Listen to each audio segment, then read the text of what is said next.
Okay, next theorem is superposition theorem. तो ये तुम्हारी लास्ट थ्योरम है और डीसी सर्किट का ये तुम्हारा लास्ट टॉपिक है। एज आई टोल्ड यू कि डीसी सर्किट का, जैसे मैंने तुम्हें सिलेबस भी दिखाया था कि सिलेबस में हमारे पास क्या है।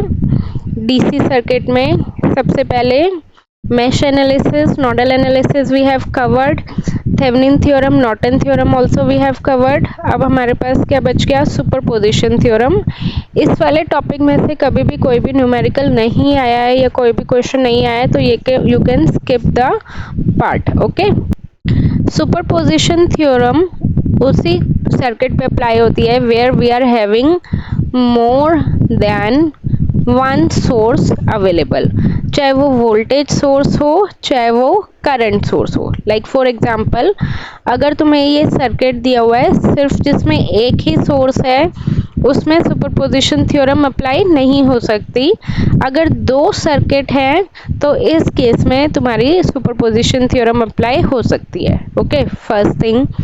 दूसरी चीज, सुपरपोजिशन थ्योरम में एक टाइम पे एक ही सोर्स रहता है। फॉर एग्जाम्पल, अगर मैं एक प्रैक्टिकल एग्जाम्पल दूँ तो सपोज तुम्हारी क्लास है, तुम क्लास में हो और तुम्हारी क्लास में टीचर ने 3 CR बनाए। CR समझते हो ना, क्लास रिप्रेजेंटेटिव।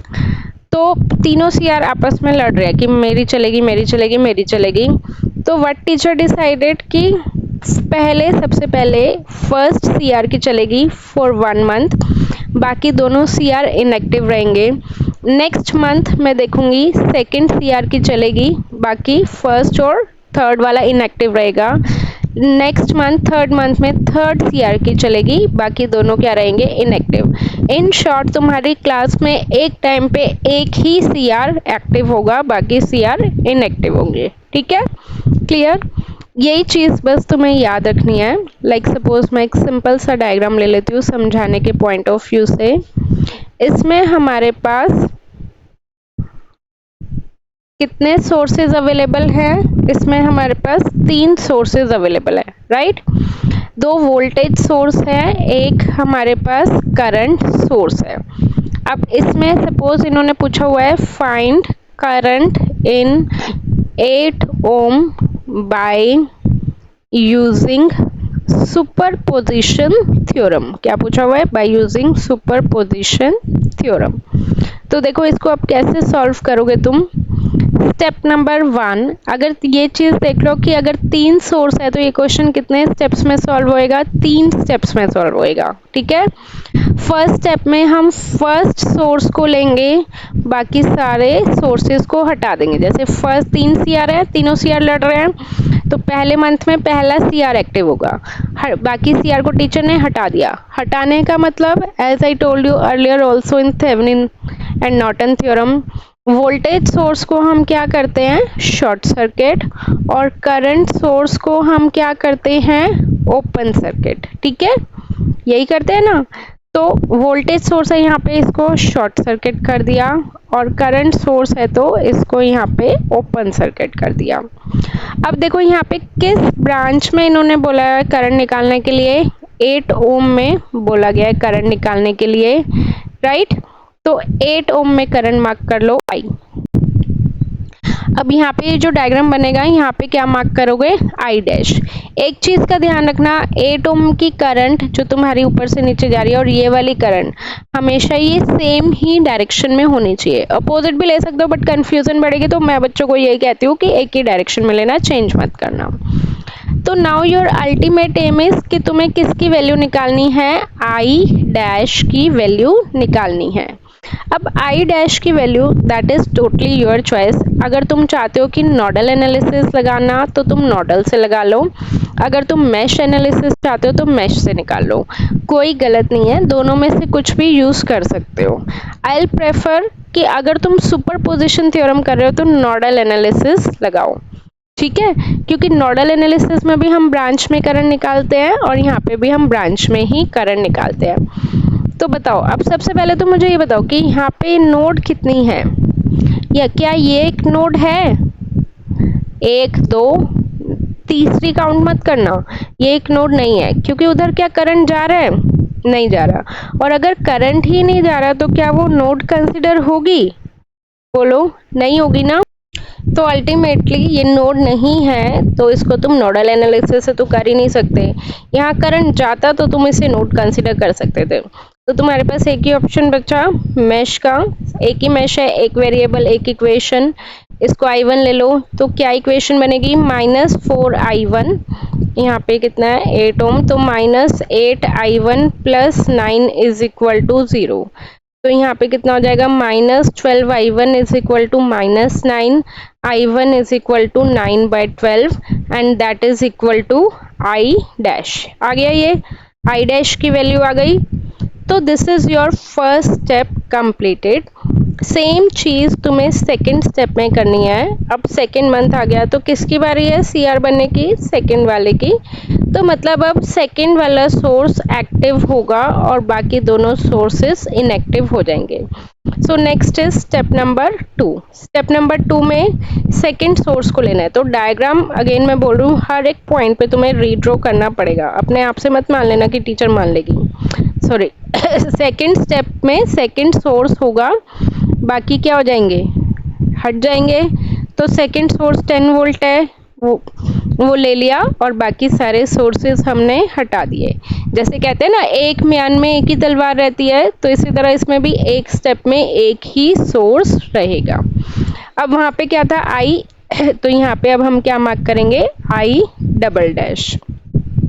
अगेन अब हमें किसके फोकस करना है, I डबल डैश की वैल्यू निकालनी है। तो अब देखो तुम यहाँ पे कितने मैश हैं, एक ही मैश है, नोड तो फिर से नहीं बनेगी क्योंकि वहाँ पे करंट फ्लो नहीं कर रहा। तो single mesh, single variable, single equation, -4I1 -8I1 -10 = 0। तो -12I1 = 10 और I1 = -10/12 = I डबल डैश। एक चीज का ध्यान रखना, माइनस आ रहा है तो उसको अपने आप प्लस मत कर देना। वोल्टेज अपने आप प्लस कर सकते हो, करंट नहीं कर सकते। करंट नेगेटिव आता है तो उसे नेगेटिव ही लेके चलना है। Got it. Now step number 3। अब किसकी बारी आई, थर्ड सोर्स की बारी आई। थर्ड सोर्स 2 एम्पियर, ये क्लास की CR है, बाकी सभी CR हट गए, राइट। तो अब तुम्हारे पास इस केस में तुम नोडल लगा सकते हो बिकॉज ये एक नोड है। 4 6 8 2 नोडल लगाओगे तो यहाँ पे कितना मार्क करना है, फर्स्ट में ये कितना मार्क करा था I डैश, सेकंड में कितना मार्क करा है I डबल डैश। अब बताओ कितना मार्क करोगे, I ट्रिपल डैश। तो यहाँ पे मान लेते हैं I1 और यहाँ पे मान लेते हैं I2। तो नोड लगाएंगे तो sum of incoming current is equal to the sum of outgoing current. I1 अंदर जा रहा है, I2 और I ट्रिपल डैश बाहर आ रहा है, राइट। I1 कैसे जा रहा है, मान लो ये नोड VA है तो I1 कैसे जा रहा है 0 से VA, तो 0 माइनस VA। रास्ते में बैटरी नहीं है, कोई बात नहीं, छोड़ दो। Divided by the resistance, resistance कितना है 4। I2 कैसे जा रहा है, I2 की डायरेक्शन और 2 एम्पियर की डायरेक्शन सेम है या अपोजिट है, अपोजिट है, तो डायरेक्ट क्या आ जाएगा -2।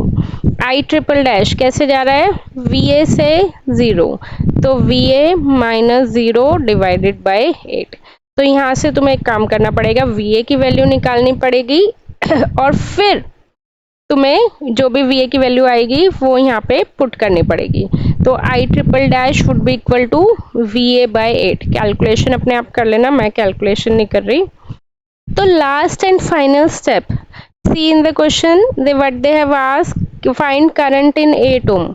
इन्होंने तो नहीं बोला I डैश निकालने को, इन्होंने तो नहीं बोला I double dash I triple dash, इन्हें तो क्या चाहिए था, सिर्फ और सिर्फ I। तो I would be equal to I dash plus I double dash plus I triple dash. तीनों ही करंट ऐड होंगे।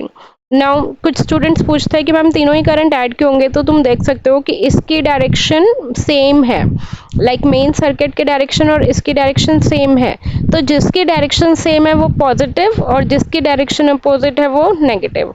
I dash same, I double dash same और I ट्रिपल डैश सेम, तीनों की डायरेक्शन सेम है। I dash की value क्या आई थी, दैट इज 9/12। और अब आई डबल डैश नेगेटिव आ रहा है तो उसे नेगेटिव ही लेना है, पॉजिटिव मत कर देना उसे अपने आप से। आई ट्रिपल डैश की जो भी वैल्यू आएगी पुट कर देना, then you will get the final value for the current.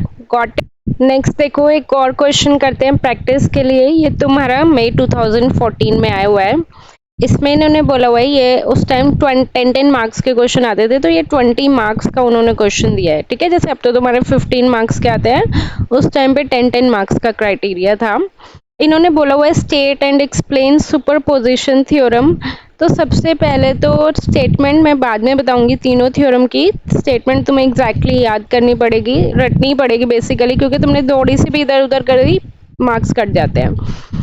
अब इन्होंने क्या पूछा हुआ है, फाइंड पोटेंशियल अक्रॉस 4 ओम। ठीक है, by using superposition theorem only. तो एज आई टोल्ड यू कि स्टेप्स के अकॉर्डिंग चलेंगे। इसमें देखो हमारे पास कितने सोर्सेज अवेलेबल हैं, इसमें हमारे पास 3 सोर्सेज अवेलेबल हैं, तो 3 स्टेप्स में ये क्वेश्चन सॉल्व होगा। राइट, स्टेप नंबर 1, पहला सोर्स रखेंगे, बाकी सभी को हटा देंगे। तो पहला सोर्स कौन सा है, 2 वोल्ट का है, बाकी एज इट इज है।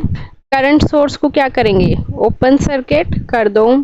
वोल्टेज सोर्स को क्या करेंगे, शॉर्ट सर्किट। अब 4 ओम में पूछी हुई है तो हमारा फोकस सिर्फ और सिर्फ 4 ओम रहेगा। यहाँ पे क्या मार्क कर दो, आई डैश।